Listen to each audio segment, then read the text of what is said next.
Have you seen all the ghost hunter shows? Years and years, celebrity ghost hunter, all around the world, thousands and thousands of hours of footage. They've never seen a fucking ghost. It's all like, oh, what was that? Was it that I was just the... No, not the... What did you hear that? Was it just that? Was it you? Oh, no, no. Imagine if wildlife programmes were like that. Imagine watching David Attenborough all these years, and everybody goes, here, on Kilimanjaro, we see the... Oh, no, it's not. And by the banks of the Limpopo, the elusive... Oh, that's not... You'd stop watching the...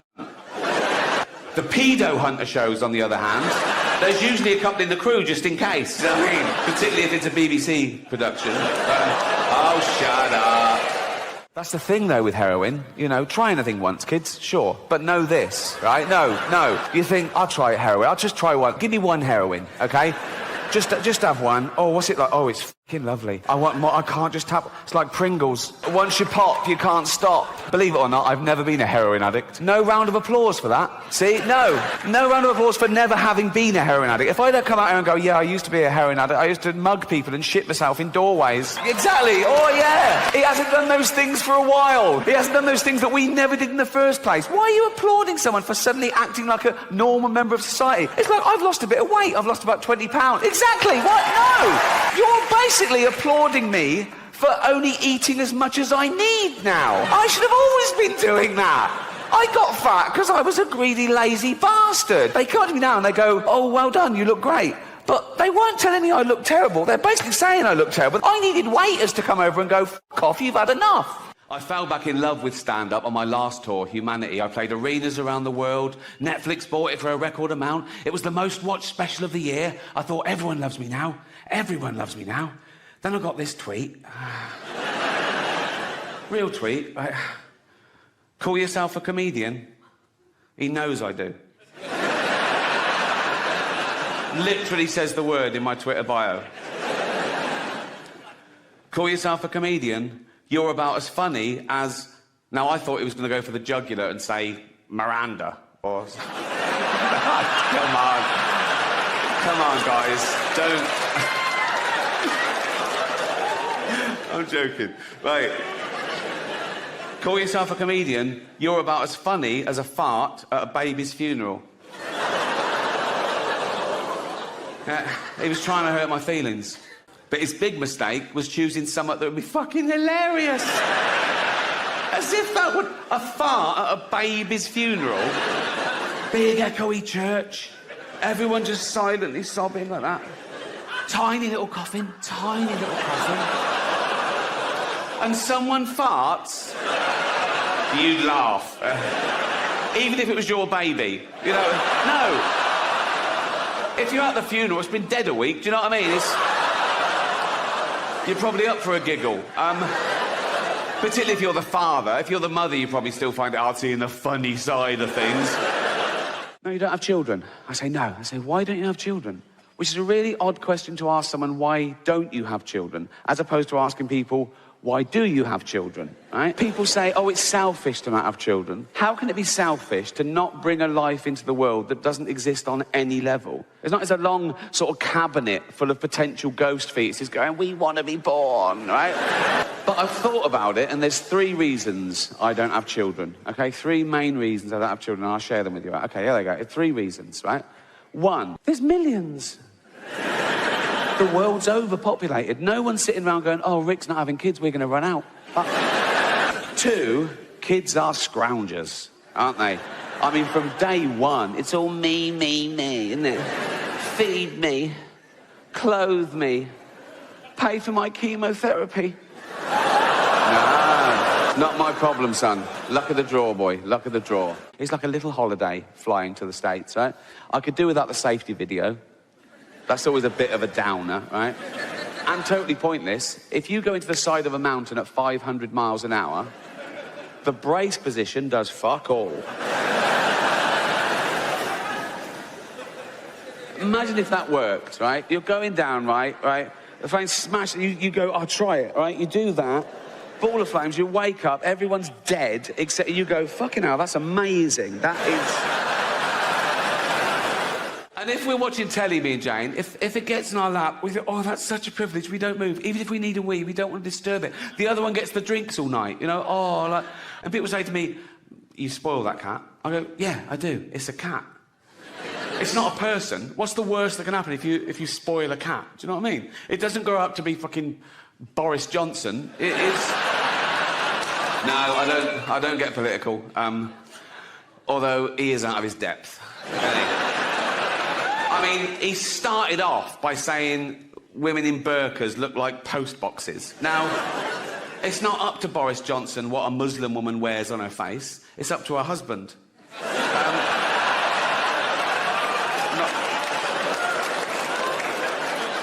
Not my rules. Not my rules. This won't be in the special.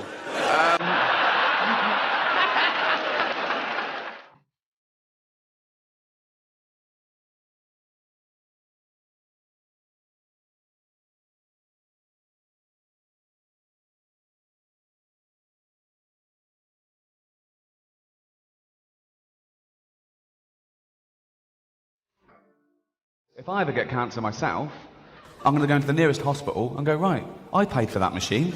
Get that little bald f***er off it. Talking of little bald f***ers, I did the teenage cancer gig, what? And I was doing the gig last year, and I looked down and I recognised one of them. I thought, oh yeah, he came backstage 2 years ago, he was telling me about his illness, and he said he was 18. And that was 2 years ago, so now he must be 20. So why the f*** is he still a teenager? Lying little shit. He wasn't lying about the cancer, he was riddled with it. It hurt him to laugh, but he shouldn't... And I was doing the gig, and he was laughing along, and I was thinking, yeah, you laugh it up, mate. I was fuming. And it got too much for me, I'm human. So I went, all right, mate, I recognise you. I went, yeah. Came backstage 2 years ago, I went, yeah. You said you're 18 then? He went, yeah, so you're 20 now? He went, yeah. I said, get out. I called the security. He struggled, but he was weak. They'd worked out. Although they had trouble getting hold of him to start with, and his drip nearly had someone's eye out. The crowd started booing. I went, hear that? They don't want to see someone like you take the piss out of me. People quiz me on Twitter when they find out I'm an atheist. They go, what, you don't believe in God at all? I go, no. Do you pray? I go, no. They go, why don't you pray just in case there's a God? And I say, why do you put garlic over your door just in case there's a Dracula? Right? And I've got no problem with praying, you know. I know loads of nice Christians and Muslims and Jews, and if one of my family is very ill, they always say, oh, I'll pray for them. And I always say, oh, thanks very much, because it's a nice gesture. If they said, oh, we also cancelled the chemotherapy, I go, don't do that, don't do that. Pray, fill your boots, son, but let's do the praying and the chemotherapy, shall we? Because that's the same result as just the chemotherapy. So let's definitely keep that one, shall we? The other thing is this ridiculous thing of, oh, let's ask the average person what they think. Let's stop asking the average person what they... You know how fucking stupid the average person is?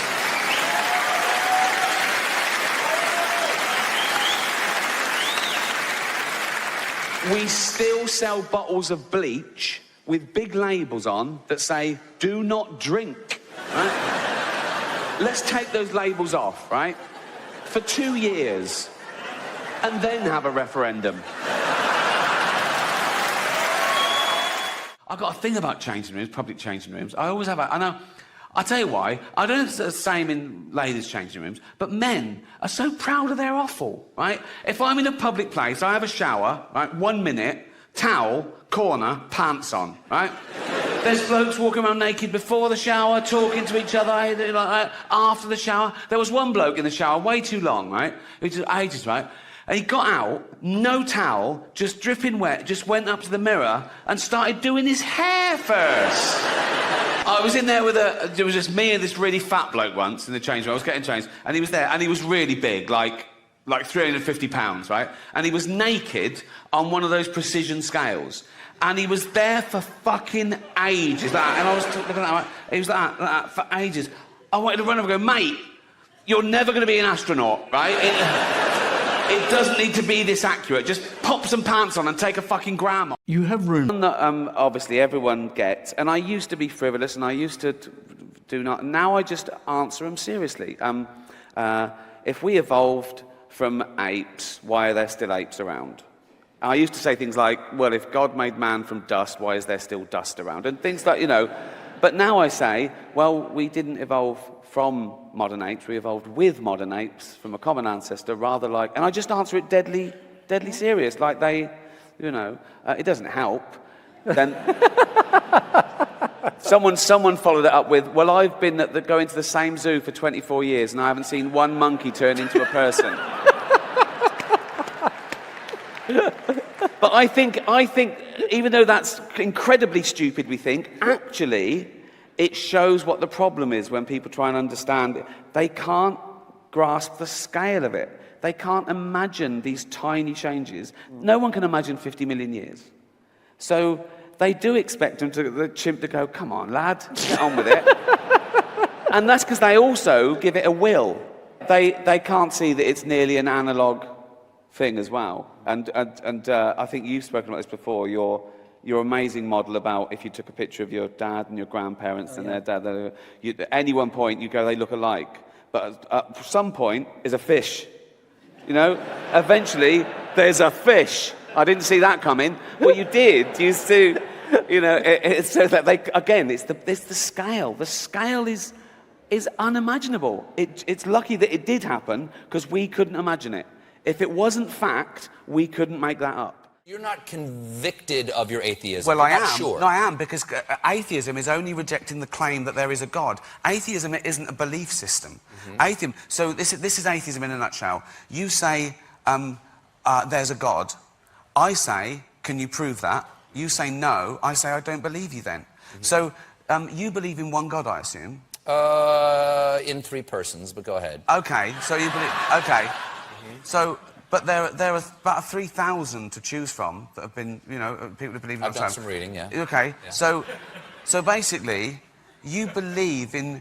You deny one less God than I do. You don't believe in 2,999 gods, and I don't believe in just one more. Right. I remember I did a sketch once on the 11 o'clock show, and it was about benefit cheats or means testing, right? And the joke was, I played an awful sort of bigoted right-wing news reporter, and I was going, we should test them. We should see if they're really disabled. We should tip them out the wheelchair and set the fire alarm off and see if they run, right? And also, if they say they're deaf, they might not even hear the fire alarm. They would all this sort of nonsense, right? And someone, a lawyer or someone at Channel 4 said, oh, don't have a go at the deaf. They're very militant. Have a go at the blind. So it was nothing to do with morality. It was like, I'll have to write more letters.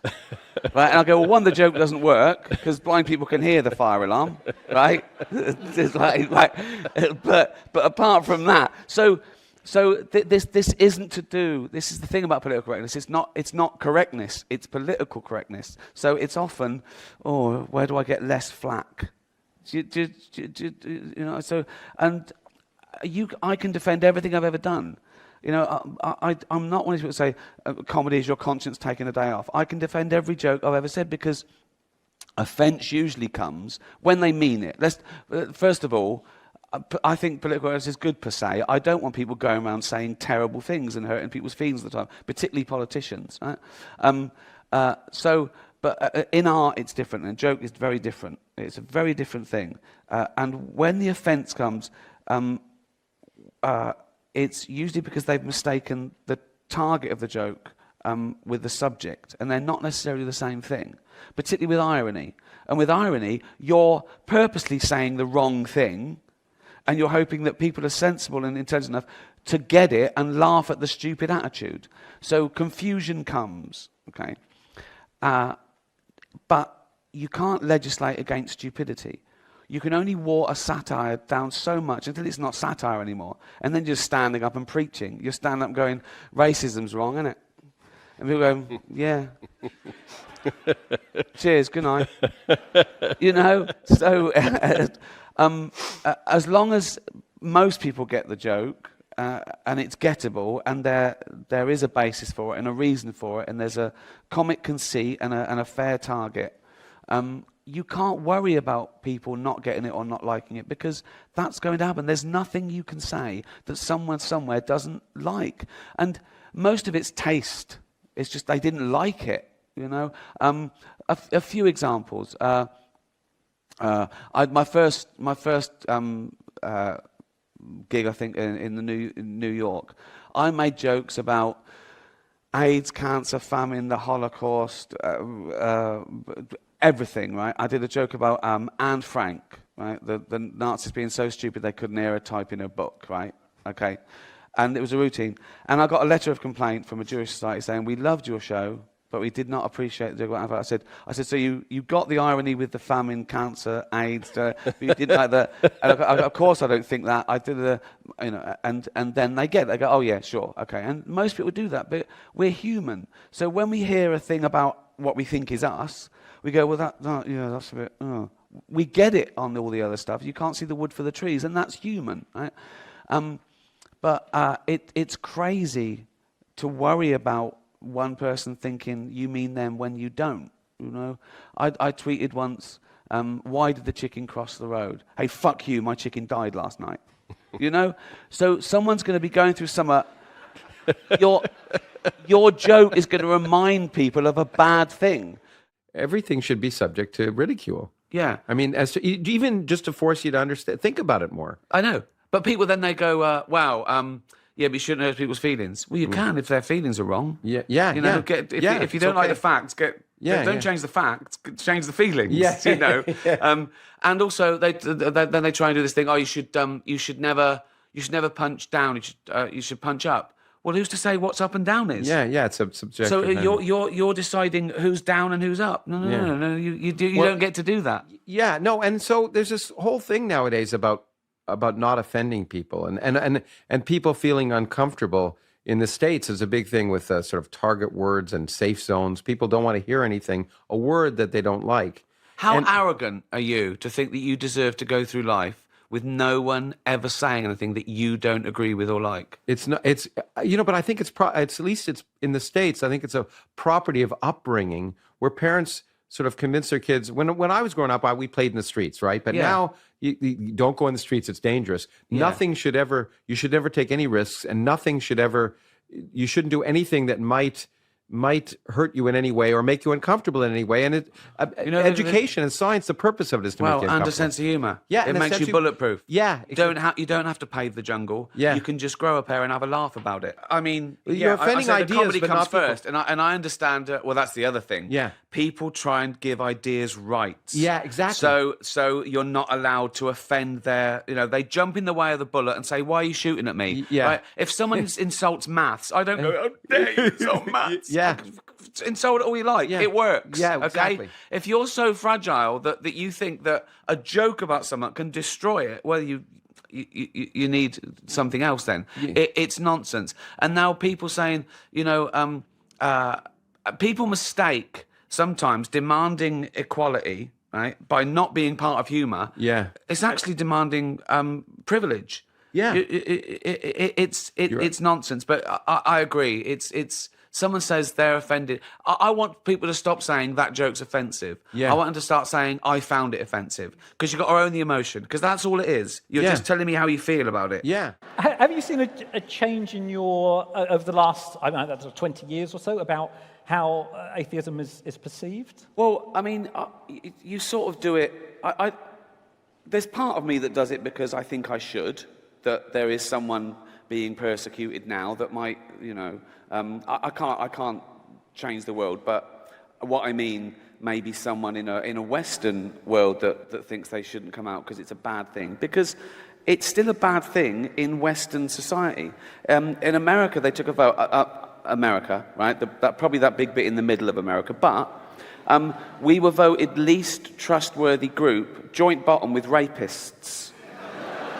So there's still a thing about, I better not say I'm an atheist, it'll annoy my mum or dad or granddad or school. There's still that. So you do that. Some of it I do it as an intellectual pursuit, because someone asks me a question, I'd rather give the right answer than the wrong answer. I'd rather tell the truth than lie, because it's easier, I think the big thing, people think I run into churches and go, it's all fucking bollocks. I don't care. You know, I don't. But if I'm asked if I believe in God, I'll say no. I mean, you know, the tricky one is I did a film called The Invention of Lying, where I did a scene where thank you, 7 people saw that film, where my mother in that is dying, and it's because I'm the only person in the society who can lie. She says, I don't want to go to nothingness, and I go, there's not nothingness. It's a beautiful place you go, and you're young again, and I invent heaven, right? And that comes from the fact that when my mum was dying, I did face a dilemma. If she'd have said, do you think there's a God? That's a personal thing, and that's you know. So I just try and be honest, really. And the other is, if someone else's kid, 5-year-old, asks me, do I believe in God? I sort of think, what should I say here? And I say, well, I don't, but a lot of people do. What do you think? You know, I try and there's still a level of diplomacy. It's not always my place. You know what I mean? I don't. You know, my house, my rules. If someone asks me something on Twitter, I tell them the truth. Because, you know. If there were 3 doors, which says God exists, God doesn't exist, I don't know. That doesn't make sense. There's 3 doors. It says God exists, but doesn't exist, I don't know. But you not knowing is irrelevant to where there is or isn't a God. Again, you've done a sleight of hand there on a category mistake. Because 1 is knowledge and 2 are beliefs, right? I haven't even finished my question. No, what? No, there's always... I'm saying 3 is always there. If you had to choose one... Yeah. It's I believe there's a God. I don't believe there's a God. I don't know is irrelevant then, isn't it?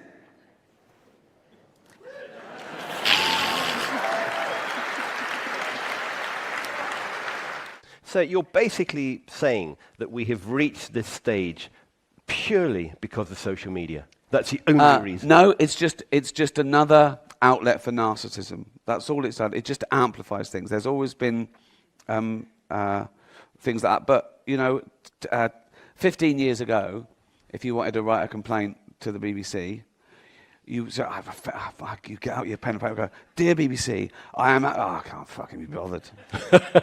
Now you go, you tweet something, someone else gets involved, they get involved, a press person's reading it, it's a story.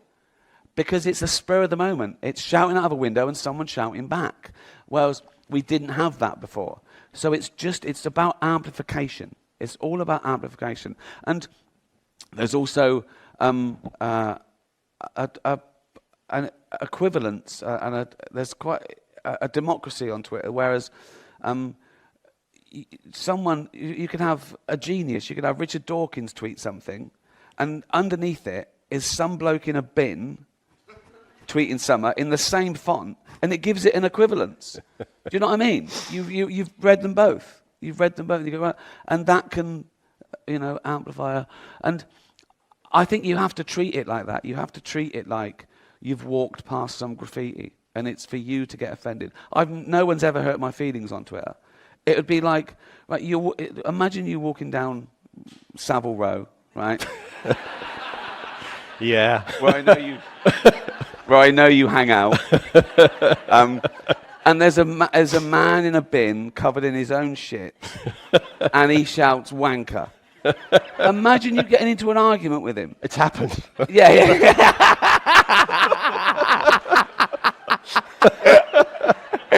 Yeah.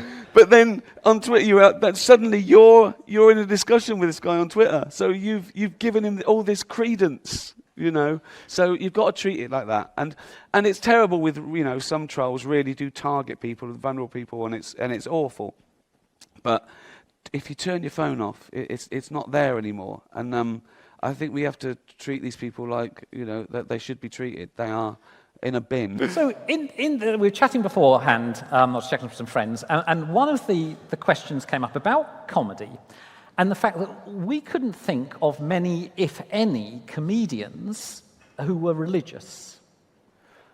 I'm not asking for example, I'm just saying, do we think it's a thing that most stand-ups tend to be agnostic or atheist or... I think so. I think that's because a lot of comedians are critical thinkers. I think a lot of them are science-based. They're intelligent. Well, I don't want to... Well, yeah, but... Yeah. But then, you know, a lot of religious people are intelligent, but they've been got at an early age, and it's like, yeah, I think they're braver. Some people, there's still a thing of not saying I'm an atheist because people think that it's a bad thing to be. You know, parents still christen their kids instead of school because they think it's a respectable thing to do. You know, that's sad, but I get it. There's a couple though. There's a couple. They don't put it in their act, I don't think. Tim Vine is very devout Christian. Yes, true. Yes. But in general, they tend to be, I think, more sceptical or... I think that's because they look at things from all angles and they come up with funny ideas. And I look at the idea, and I think that's what's wrong, and that's what dogma does, is that people try and give ideas human rights, so you leave them alone. And you don't have to. You can ridicule ideas without hurting anyone. And some people say... That deserves a round of applause. Oh, thank you. And they found it shuts some people up. If they say that's hurt, you know, you can be accused of racism or anything if you criticize an idea. And it's people jumping in the way of a bullet and saying, "Why are you shooting at me?" And it comes back to Richard's point that I'm offended. That's not an argument. It's not an argument. It's like me being offended if someone takes the mickey out of maths. It's like, go on, yeah, fine, yeah.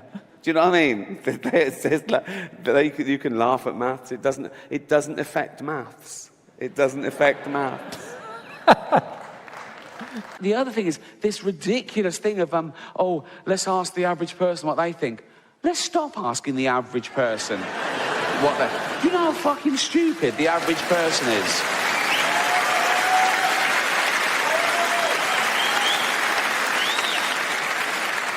We still sell bottles of bleach with big labels on that say, "Do not drink," right? Let's take those labels off, right? For 2 years, and then have a referendum.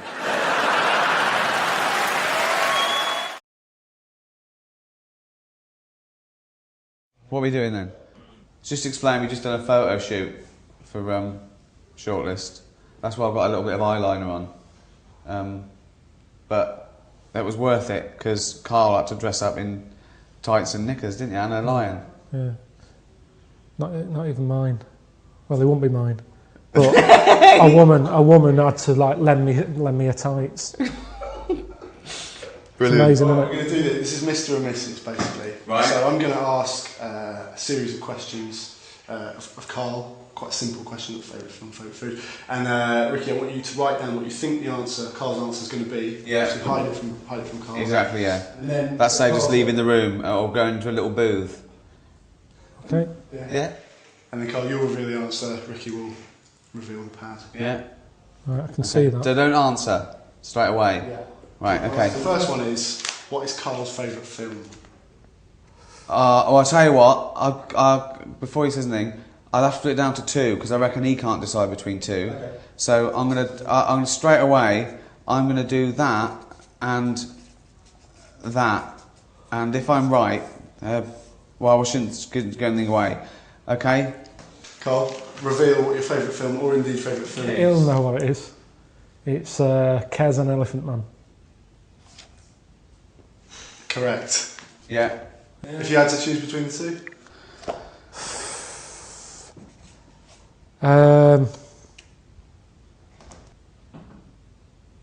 Probably Kez. Yeah.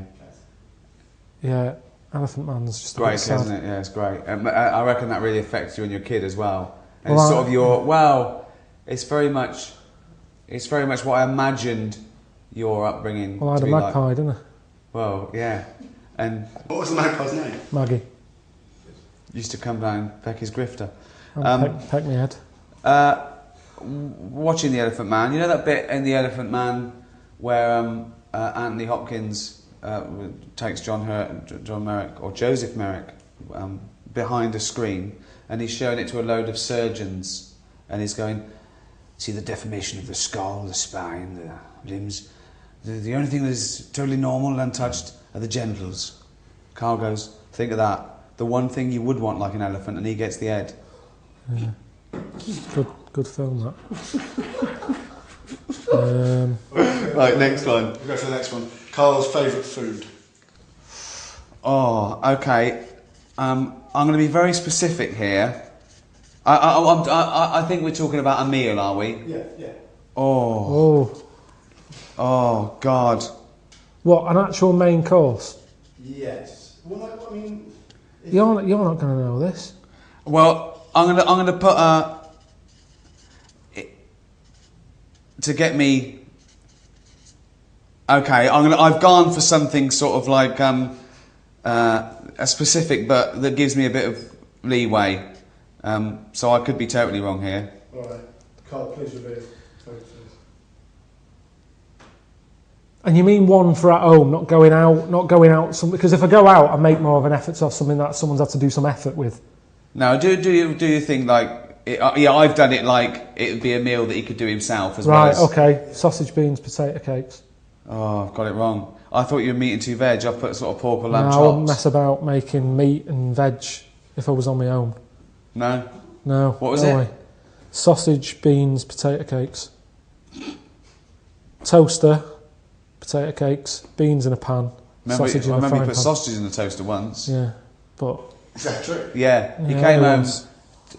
His girlfriend came home to him sticking a knife in the toaster to get the sausages out that were burning. It's the way they spit, and But why did you put them in the first place? because I don't like when you've got them in a frying pan and then you turn that up and the heat gets going and they spit and then the grease is going all over the sort of the hob. So I thought do it in the toaster, let it spit on the inside. Not as much mess, but it was ages ago though. You're saying that as if that's before I met you. So if you're out and he does his sausages, does he pop them on the grill? Does he put them in the oven? Does he stick them in the toaster like a fucking twat? Oh, That's how you find stuff out though, isn't it? That's how inventors and stuff come about. Trial and error. All right, we'll go for the next one. Carl's I've got him about that. Celebrity. All right, okay. Well, this is 1 out of 2, so we'll go for the third one. Carl's celebrity crush. Wouldn't have one. What now? Yeah. I'm nearly 40. Do you mean a celebrity crush? That's Do one when I'm a kid or something. That's maybe. the point. This is not based on anything because he is, obviously he's never spoken about this or given any. When so hold on, 40. 20 is still young, old. Yeah, isn't so it? let's say sort of 14 or something. 15. So hold on, when were you born? 72. 72. So we're talking 84, are we? 1984. Janet Jackson. She wasn't around in 84. We've lost the pen and pad element of this straight away. Oh yeah. Hold on, wasn't she around in 84? No, it wasn't her. Paula Abdul. No. You guys just know. So there's an answer. There is someone who at 14 you thought, oh, she's nice, and I've got to guess who this woman is in 1984. Debbie Harry. No. You don't know yet. No. 84. Probably one of Bananarama. Why is that funny? Because it's so random and specific. Anything you said is funny. Anything you said is funny. But it's also one off. They haven't got anyone in mind. There's been about 9 members of Bananarama. Narrow it down a bit. No, come on. Which one of Bananarama? God, I don't know what they're called. It was the darker one. The dark-haired one. Okay. Yeah, good. Next one. What if I had that? The darker one in Bananarama. All right. Right, remember, you got to write it down. Okay. Yeah, we're going to Sorry. Carl's favourite book. Oh, Okay, now. you know this? Well, but are we talking novel, fiction, or what? I think we're talking any. Just a book. Any book. if you had to take one book to a desert island, what would it be? You know, I don't know why you're not writing it out. Well, shut up.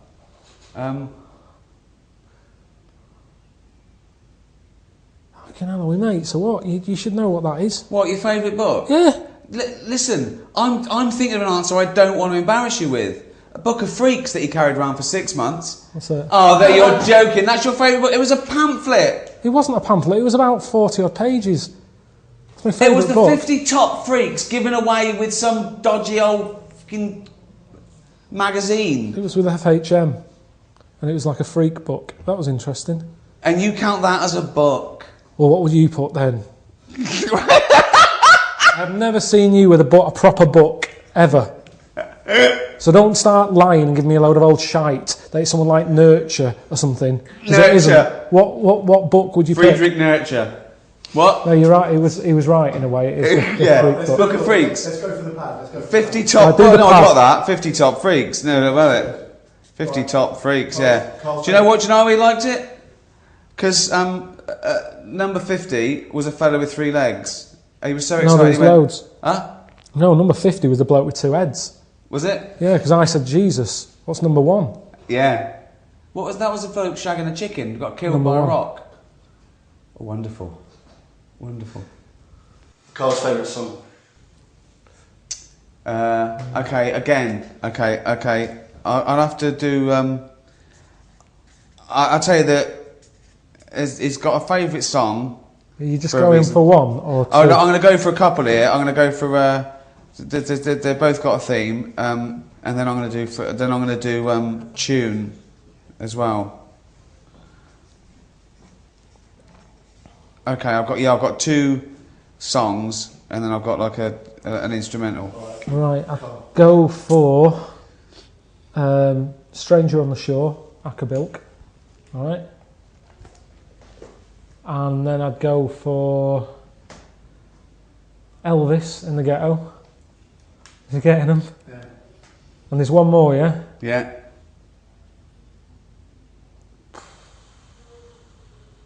Rod Stewart, Killing a Georgie. Oh! Yeah. No, I went with Stevie Wonder in the City. That's all right, that's up there. Yeah. Not He likes bad. he likes a song with a story. So anything. I'll tell you another one as well. Wonderful Tonight. Yeah, that's... Like that, didn't you? Yeah. Convinced it's about a disabled fella. Because the lines she puts him to bed, stuff like that. There's a few little hints. It's not hints, nothing to do with it. Listen to it. Nothing to do at with home. it. Nothing to do with Click being on it. disabled. No, not at no point is it There is. mentioned or no, There is. no. It's all in your head. Any others? Let's go for one more. Oh, I'll tell you, I'm gutted about the old pork chops. You've got to be careful with pork. Why? It's got to be done, yeah. It's got to be cooked right, hasn't it? Yeah, but now they do things like pork. This has come from the man who put sausages in the toaster. Yeah, exactly. Good point. Carl's favourite animal. All right. Wow. So you don't mean a pet? No, I'm not. This is broad, yeah. Just any animal out there? Yeah. You got it. No, it's funny because I reckon he's got this one wrong. Oh. I reckon he's put down monkey. But I'd probably pick sloth. Can we see the pad? I've put chimp actually. There you go. He lumps in great apes with monkeys. He doesn't really know the difference. Funny you should say the sloth because he went to the zoo and he called me up and I went to the zoo. What did he do? He said, "What's the sloth?" He said, "It's annoying." I went, "Why?" He said, "It's got a huge enclosure." I went, "Why is that annoying?" He went, "It doesn't need it. It doesn't use it. Hang it in a wardrobe. It'd be just as happy." Didn't move. Didn't move in all the time I was there. Looked dead. I actually thought it was dead. 14 quid you pay to get in there. It didn't fucking move. Didn't do anything. Why is it your favourite animal? I think because it just fascinates me that this thing, that a dodo died out and yet a sloth is He's still a beaver, around say. even though it's asleep. Yeah. Is that, it's safer in a sort of a dead state. Dido died out as well, didn't she? She Dodo has been died out. for years. That's That's the dodo and Dido. Didn't do anything. Alright, let's go one more. If Carl could have a superpower, what do you think he would pick? Wow. Okay. Well, okay, I've got loads of answers here.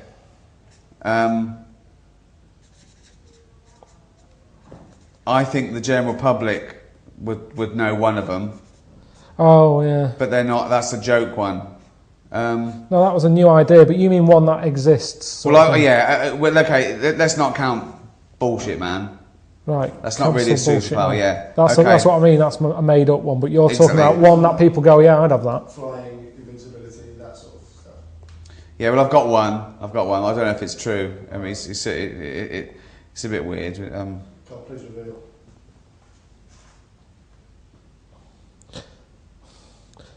It's one that I'd pick, but I'm still not 100% if it's the right move. I don't think you've gone for it. Oh, I've gone, okay. Shape-shifting. Oh, I went for invisibility. We see the patterns. Sorry, I went for invisibility. Why shapeshifting over invisibility? Just because you know what shape-shifting is, you can sort of be anything you want. What would you be now? On a day like today, probably a blue bottle. Why would you be a blue bottle? So it's the right weather for it. But I'd only do that for a bit. No, they haven't. No, that doesn't make any sense. Why is it, you see them in this weather because they're buzzing around and it's their time of year where they've. Yeah, but we don't have to be a blue bottle to enjoy the weather, do you? No, but I've got to be something else, haven't I? Yeah, but why a blue bottle? That's. Well, what would you pick on a day like today? You wouldn't want to be a buffalo, a bison in this. It'd be well hot. So a blue bottle. Why out not a and about. dolphin? It'd be... In London. It doesn't have to... So now you're a blue bottle who's got to go on the tube and go to work. Now No, you're I mean, I'm in London. I'm in London though. But You've still got to be at home. If you're a fucking dolphin, where are you knocking about? I didn't know the restriction was the fact that you had to be caught in the city. Well, how would it? So where's the dolphin? Oh, so you can completely change your species, but you can't move fucking town. Well, then you've got to get home again. The shape-shifting, you know what it is? Yeah, you can change into a blue Anything. bottle. Yeah. But would you be a 6-foot blue bottle? No, just a little one, and then you do that for a bit, and then you change. But why are you else. doing it? What are you thinking? Have you got For a change? Yeah, well... You said it, all right, you picked invisibility. What would you do with that? No, that wasn't mine. That wasn't my superpower. That was my guess at yours, right? Because once you said you wish you were invisible, so you could go sneak into HMV, you go shopping without having stress, pay for it, and leave in the morning. Yeah, but that was your superpower. Yeah, but that's when paying for it CDs secretly. was out. It's not worth it now, is it? No. No fucker's paying for anything these days on the internet. Download for fuck all. So forget that. There's no advantage. Being a blue bottle. Yeah, what are you doing? So you go, I'm in London. Oh, there's a bit of shit there. Oh, I'm glad I'm a blue bottle. So, but what if you're shape-shifting? Why don't you be a seagull and go to Brighton for the day? No, it's not the rules. You've got to stay in London. Why are you imposing this rule of it being in London? I'd give everything a go. I just picked that because it was a nice day and I saw one earlier. Okay, what if you could shape-shift, but it was like changing your region on your DVD? You only had 3 goes. What would you try and then stick with? Ooh. Remember, the world is your oyster. Right. You don't have to stay in Kentish Town for the day. Well, I'd pick what's the name? I've said to you before, I'd be a sloth. Bananarama? Sloth. Sloth. Oh, you'd be a sloth? I said that. It's still good, isn't it? Because if they're asleep, if I'm not enjoying being a sloth, I can dream about being something else. So it's a safe thing to be. What the fuck? Well, if you're asleep, you can... What's the problem? You can anyway. You can wake up and go, oh, I wish I was a blue bottle. I've never seen a blue bottle asleep. Listen. I called you the other day, you said slugs don't sleep. No, you called me and said, do slugs sleep? Yes, and you said, what did you say? That's it. You got it all the wrong way around. I said, well, sleep, as we know it, is very different. You know, some have microsleep, some can estivate, some can actually be frozen. All right. So I said, what do you mean by sleep? Right? So... Butterfly. Why? If I wasn't enjoying it, it's only for a day. And then you die? Yes. But then you're dead. Yeah, but if I'm not enjoying it... But why do you... What? The worst thing would be a tortoise. You don't have to be a tortoise. I don't fucking know, then. Let's have something else. I hate questions like this, because you ask me, I give you an answer and you argue with me. I've told you, I picked 3 perfectly decent things there. A sloth. A blue bottle, a butterfly. Right, why didn't your superpower be flying? Then you could be Carl Pilkington. Because Suzanne would be saying, no. Why? Because Suzanne would be going, oh, nip out and do an errand. Suddenly I'm flying around everywhere, busy, because she's going, it's easier for you. She don't get that for arse enough as it is. I don't want flying, and everybody would be on your back, and no, definitely not. Why choose a blue bottle and a butterfly? That's Because their no job. one's, yeah, but that's as a fly. Everyone's expecting it to fly. And then when I go back to me, I'd appreciate, I've always said to you about not knowing if I feel well. Whereas a blue bottle, it spends its day flying around being sick on shit. So if I come back to me and I'm like, I feel really good now, I'm not throwing up all the time. And right. So there's benefits to being a fly. I think I'd appreciate life more once I'd seen it through the eyes, many eyes, of a blue bottle. What would you pick? Let's change it, because it's unfair, this. What would you pick? Any shape-shifting? Definitely, I'd pick either a bird or a dolphin, just soaring. An eagle soaring. A dolphin. The oceans. Whole world, my oyster. At no point would I think, I'll choose something that if it's shit, I die immediately. That's much better. Well, we're all different, aren't we? That's what this is about. Right, let's do one more very quickly. You're fucking different. How big is pet hate? Oh, fuck me, you haven't got long enough, mate. Well, don't say it, I don't think you... Oh, it's annoying that you're asking this now, because I've got so much that I don't know which one to pick. Well, it's difficult to write down. Maybe just do a word that can prove that you will have got it right. If Well, I think it's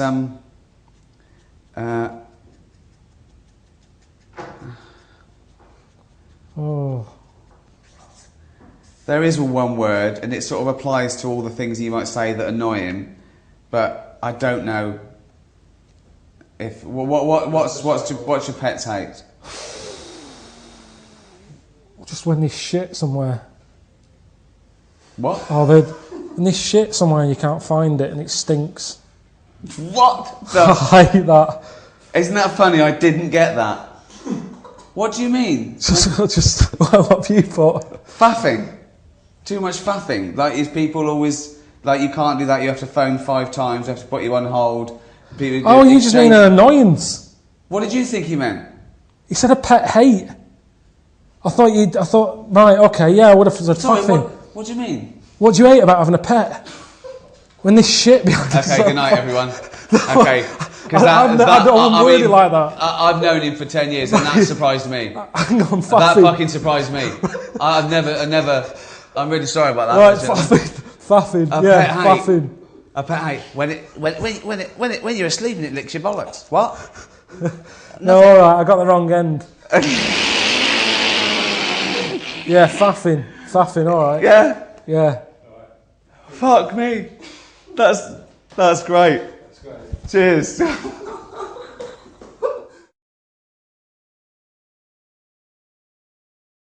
Ricky Gervais couldn't be here tonight, so instead we're going to give this to our friend Steve Carell.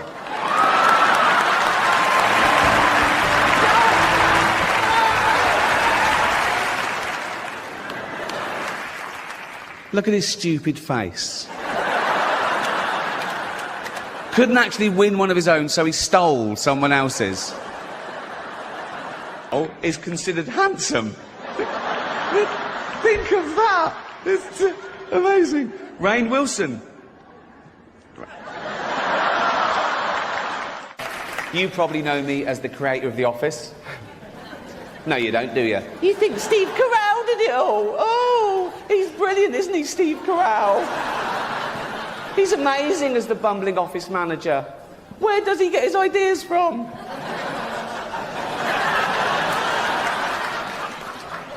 Let's pay...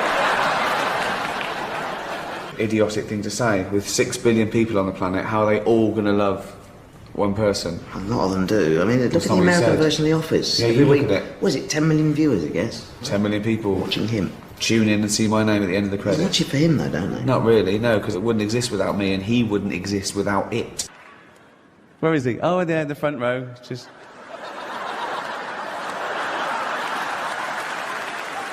Just in case you have to make a dash for it. Have you got it on you? I've heard you carry it around with you to get in restaurants and stuff. I made you what? Don't look at me. I'm gone off road. Everyone's getting nervous now. There's nothing on the auto cue. I can do anything. This is live.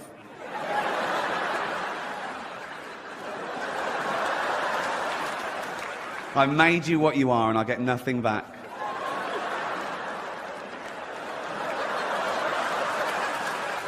Have you even been to see Ghost Town yet? No. I sat through Heaven Almighty. Give me my Emmy. Give me my Emmy. I'll come down there.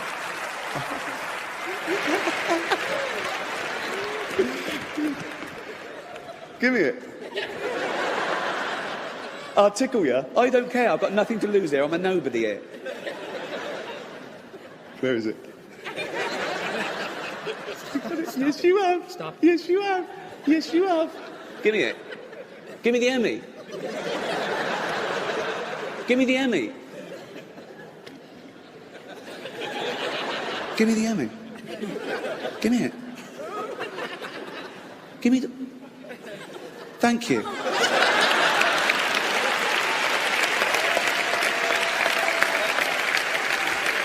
Right. Good. That's settled. Could you do what Ricky does? Oh, not in a million years. Why? No.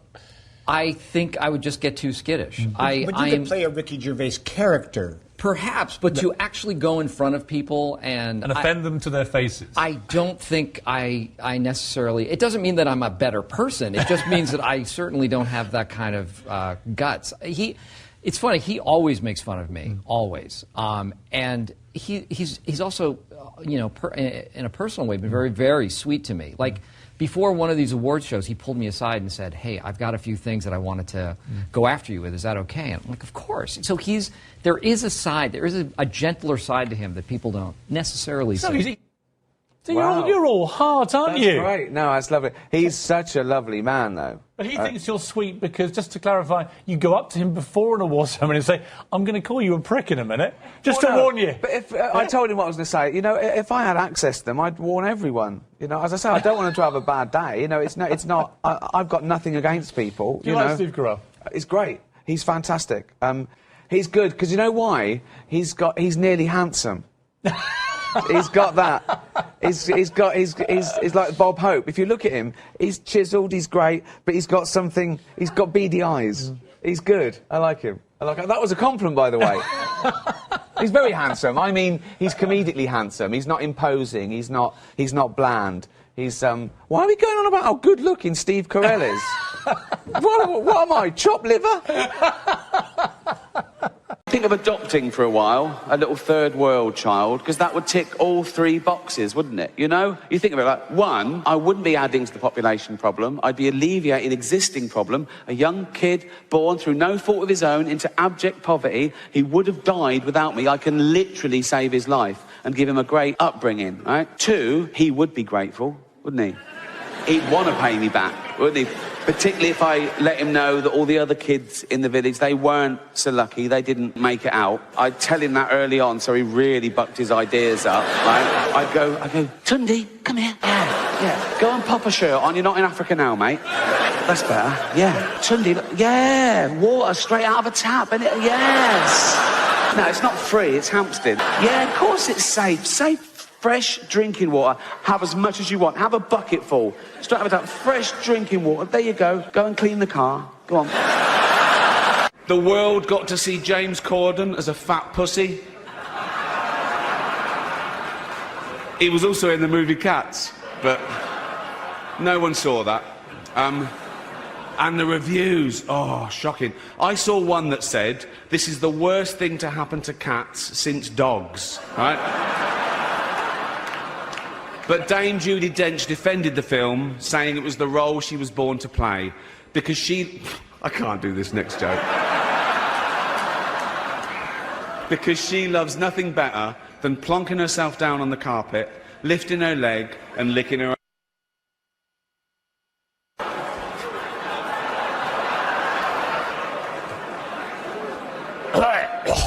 Furball. She's old school.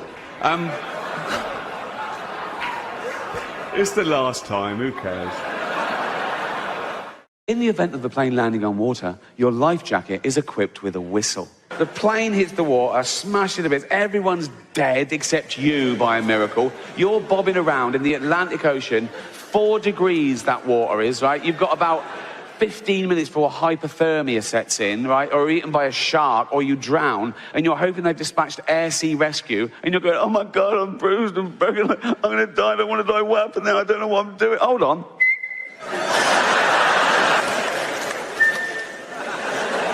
Now, I don't know if you've ever been in a helicopter. Of course you haven't, right? But they're f***ing loud, right? It's like having your head in a washing machine. It's like that. So you're over the Atlantic Ocean at night, you go... Never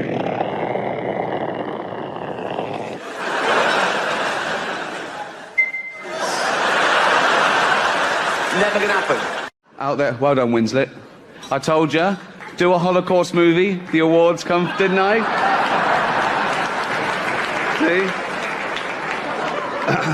See? Trouble is with Holocaust films, there's never any gag reel on the DVDs. I don't know, there isn't. It's, now,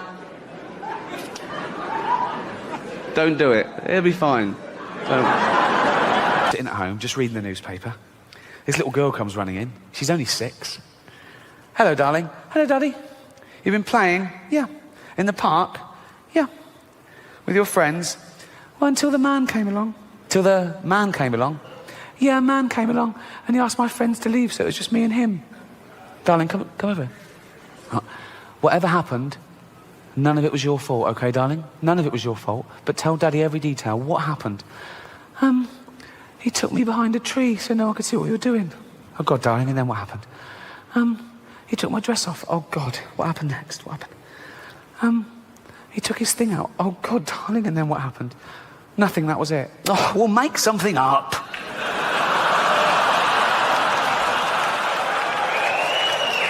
I haven't offended anyone. I didn't mean... It's not my fault. There's a lot of powerful people here, so if I said... It's... Honestly, I like a drink as much as the next man. Unless the next man is Mel Gibson. I need your love. You free my mind. I need your love. Yeah, you free my mind. This show should just be me coming out going, well done, Netflix, you win everything. Good night. But no, we got to drag it out for 3 hours. You could binge watch the entire first season of Afterlife instead of watching this show. That's a show about a man who wants to kill himself because his wife dies of cancer, and it's still more fun than this, okay? Spoiler alert, season 2 is on the way, so in the end, he obviously didn't kill himself, just like Jeffrey Epstein. Shut up! I know he's your friend, but I don't care.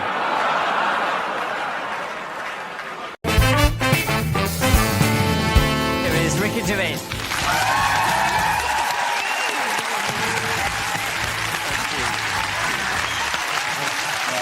Hello. Hi. How's it going? Hello. Hi. How's it going? You all right? Good to see you again. Hi. Hello. Good to see you. Hi. Oh, thank you. Welcome. Thank you. I appreciate that you've actually been preparing for this. I saw this picture on Twitter of you in the bathtub with this Viking helmet. Yeah. That was actually taken in Oslo. I wanted to get in. I played Oslo and I played Sweden and around your area. You have these daily, almost daily, pictures on social media. That you put out these pictures of yourself very often in the bathtub. Yeah. Well, there's nothing else to do once you've washed everything. Yeah. Which with me doesn't take very long, really. Then you know it's a waste of water. So I try and make the most of it. A nice hot bath. And then the idea is so to you look. bring your phone into the bath. Of course. Okay. Yeah. Well, that's not of course, but. No, some people. I've lost a lot of phones to water. But it's so versatile now. It's like It's like being in the office. You know, you've got everything: emails, Twitter, cameras. I do videos. Yeah. You know, but it's a hobby. And not always the most. Forgive me for saying this. Not always the most flattering angle. Well, no. As you can see, close up, I'm quite a hunk. But the idea is to make yourself look as awful as possible. You see, that way, the paparazzi can never get a picture of me as bad as one that I willingly... So when they say he looks awful, I go, no, this is awful. So it's a self-defence mechanism. So this is something... You would recommend this for... I wouldn't recommend it to anyone, really. But, no, The ugly selfie. The ugly selfie. It's the way forward. You do your cats as well, though. I've seen. Oh, I love my cat. He loves animals. Have you done the research on him and animals? You see, a cat can't look bad. Animals can never look bad. You never see a cat and it goes, oh, I was drunk. They always look perfect. There's not an angle you can get. All animals are unconditionally beautiful and perfect. But it makes me like you more that you like animals. Thank you very much. Yeah. Cheers. Yeah. Thank you. If you just saw that, you'd think there's not. Do I like this guy? But he loves animals. Oh. Why do you think when you look at comedians, a lot of comedians do get very famous in their own territory, but your humor travels. Why do you think that is? Well, I don't know. I think it's because. I don't know. I think my subjects are probably universal. When you're joking about Hitler and famine, you know, everyone gets that.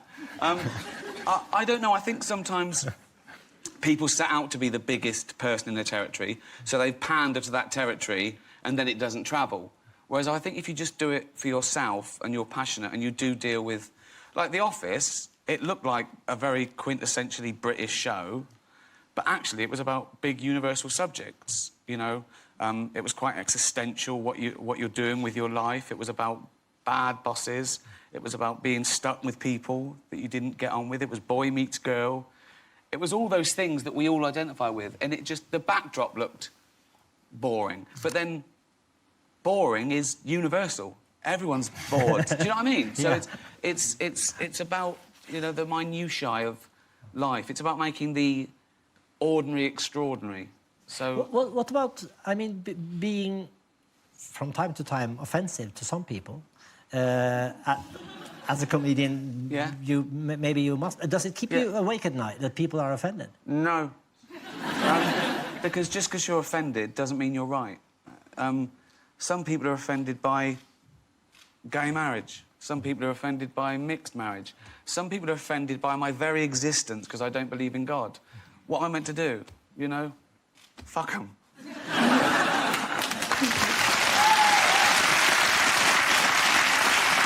Would you? But I don't go out to offend. I never go out to offend. You don't have to. It's too easy, it's churlish, it's pointless. But there's nothing you can say that someone somewhere won't find offensive. Sometimes they've got a point. The thing is about offences, it's not about right and wrong, it's about feelings, and feelings are personal. So it's about controlling your own emotions. I find things offensive. I find loads of things offensive. What do you find offensive? Animal cruelty. It makes my blood boil. I want to batter the person who hurts them. But what can I do except try and educate, you know, or not watch a show that has something I don't like? But I think about words and jokes. I think that's a very different matter.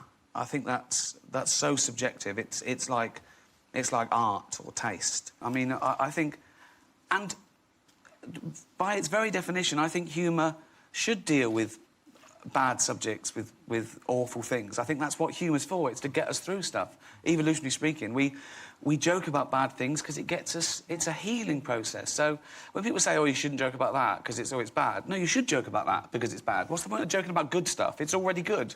You joke about bad stuff.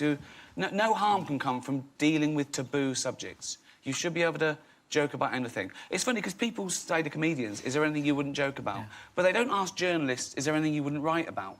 And it's the same thing. I think offence comes from people mistaking the subject of a joke with the target of a joke. And that's the important thing. What's the target of the joke? In your family, I mean, you're actually like me. You have 2 older brothers and an older sister. Yeah. And you're very much younger than your... Yeah, my older brother's 11 years older than me. My sister's 13 years older than me. And my older brother is 14 years older than me. I remember when I was about 12 or 13, I was eating my cornflakes. And I said to my mum, "Why are my brothers and sisters so much older than me?" And she said, "Because you're a mistake." Just like that, I just laughed. I just laughed. Very honest. Just very, very honest. So you are the love child? No. I think it was I always felt like the love child, but then again, I never asked. I don't know what it was. It was drunkenness or some sort of birthday present. I have no idea. I'm pretty sure it was the last time they ever did it. I can't imagine. Oh, and now I'm thinking about it. You should never think of your parents doing it. Yeah. Oh, God. No, so... but it was... Everything was funny growing up. Everything was just fun and real and honest, and it was great. It's David Brent trying to be a pop star. I'm not trying to get to the Derek. Sorry, I've just ruined your flow. I'm sorry. Yeah, I had this wonderful flow. Sorry, I'm sorry, Freddie. Are you in charge? Well, I used to be.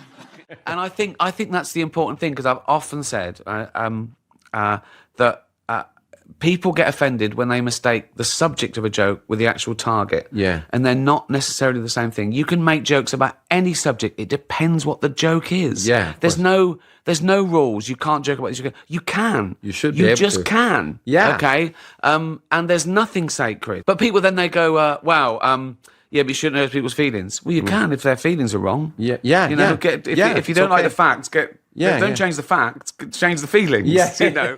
Jada, I love you. G.I. Jane 2, can't wait to see it. All right?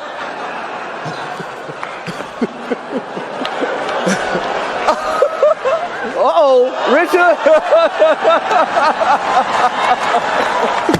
Oh, wow. Wow.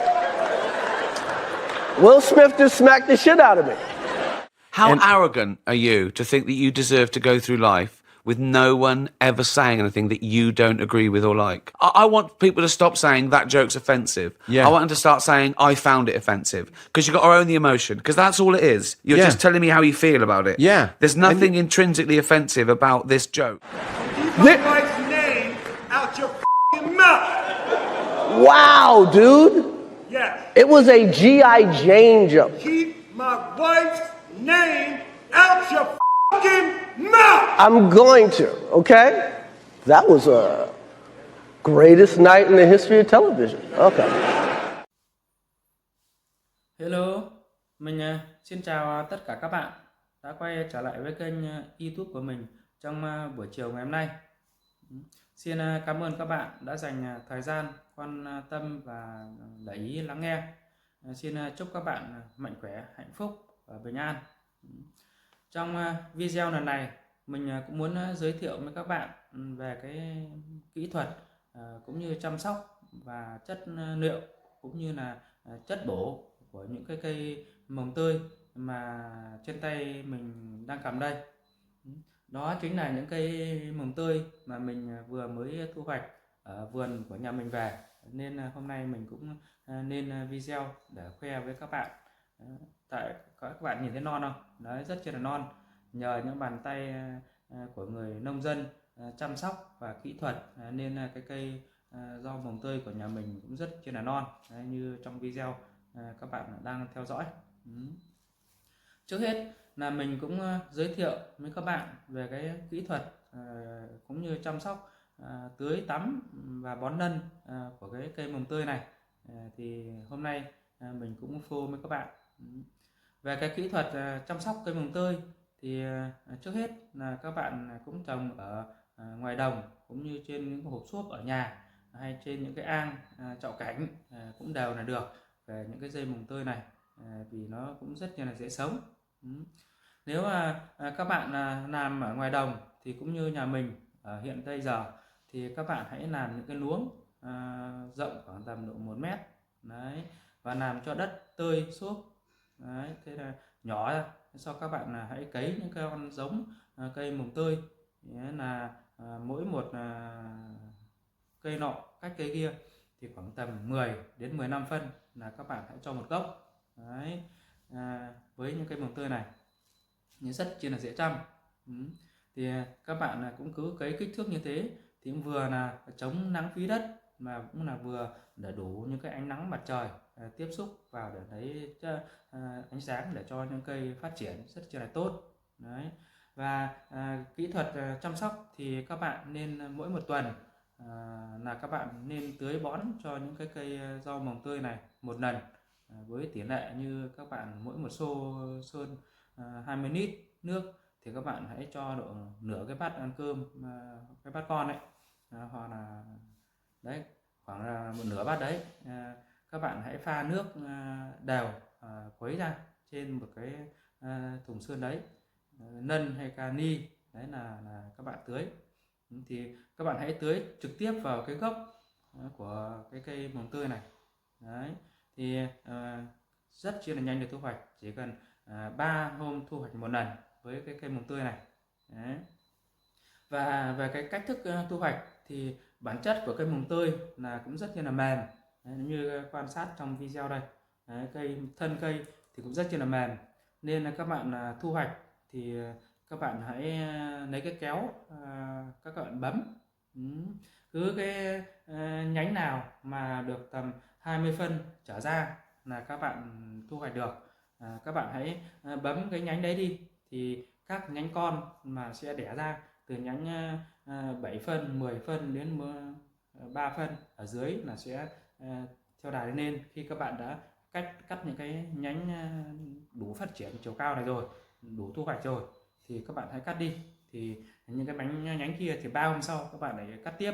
Đấy là với cách thức thu hoạch của cái cây mồng tơi này. Vì bản chất của